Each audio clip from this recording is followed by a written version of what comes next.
ESPN Major League Baseball analyst and one of the greatest softball players to ever walk on planet Earth. All right, Jess, what did you make of that crazy scenario there with the Braves having 2 runners aboard, and in the blink of an eye, they're both off the base paths? That was the game. I mean, second and third, nobody out. I mean, you just kind of felt, and that's how this series has gone, by the way. This has been the closest game in 7 games because one team explodes offensively and just takes the game. You kind of felt like that was the inning for the Braves. And it wasn't even so much Dansby Swanson coming home. By the way, Justin Turner dove, missed his back, and ended up accidentally clipping his cleat to get that first out. It was epic. It was crazy. It was like Superman flying through the air. And then the fact that Austin Riley got thrown out at third, that was the killer. You can't have that happen. You talk about mental error, a double play with runners at second and third when you're rallying. That was the difference in the game. That's why the Braves lost. Jessica, we were down 3-1 and we trailed in the seventh most of the way, but then we figured out how to win the game. How does that help us moving into game 1? I mean, it's huge. And I mean, you guys get this, both of you. I mean, just the understanding of momentum, confidence, all the things, the fact that they were down. I mean, even Mookie Betts talked post-game about, we've never been challenged this year. Like, we've been kicking everyone's tail. There's been no doubt of how good we are until this series. So their backs were against the wall. And you got, I mean, both you, like, understand, like, when you are tested, true character, true team, like, all of that comes out. And not only excited to be able to win this championship series in the way that they did, but really just understand who they are as a team beyond just talent. What they've got when they were punched in the gut, when they did have to come back, when no one really thought that they had it in them to win those 3 games, and they did it.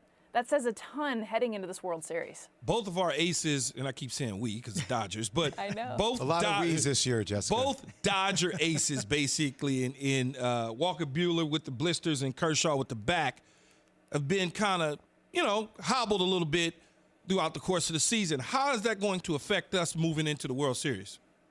I think for Walker Buehler, it's a non-factor. Seeing him in Game 6 come out after the blister issues in Game 1 and just straight up deal. I mean, that guy, even when he doesn't have his best stuff, is just so good. I am concerned with Clayton Kershaw, but the good news is, Keyshawn, is it isn't about Clayton Kershaw. It isn't all about him anymore. In the past, they ride or died on that arm, on what he could do, and the pressure that he held because of that. And so I feel like this is a different team. We saw Julio Urias. First of all, Clayton Kershaw was in the bullpen in Game 7. He went out there. He wanted to get in this game somehow, some way. The difference is they didn't need him to get into that game. They have other starters that can come in and be able to pick up between Dustin May, Tony Gonsolin, and again, Julio Urias, like, flat out dominated. He was in 3 innings, 9 up, 9 down, sit down. That was the closer. They didn't even have to have Kenley Jansen come into this game.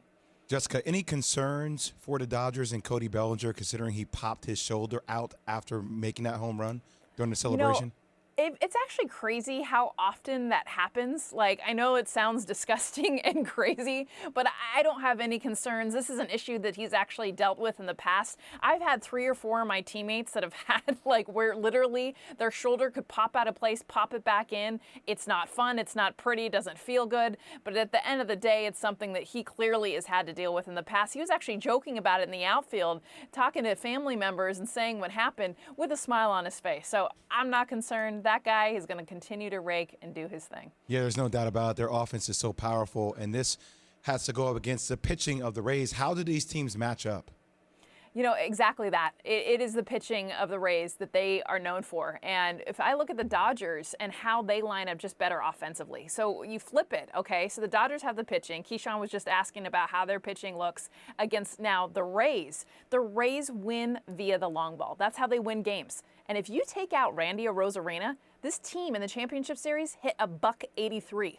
They'd have one guy that have carried them offensively, and it's really been one way, and that's the long ball. You guys know this. You can't rely on that one thing. As much as we get geeked up, we love the home run.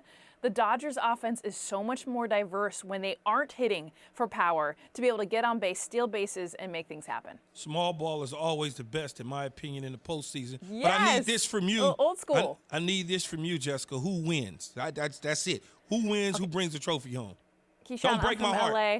I'm from LA. Okay. I mean, it's the Dodgers' time. Like, if it's not, like, I mean, I love Kirk Gibson, but like uncle on the replays, right? Like, I don't want to see 1988 anymore. Like, I want to see 2020 if it is anyone's time. And the Rays have earned so much, but it is the Dodgers' time to win. Will they actually do it? Who actually knows? But I want this Dodgers team to be able to show everybody how good they've been for the last decade.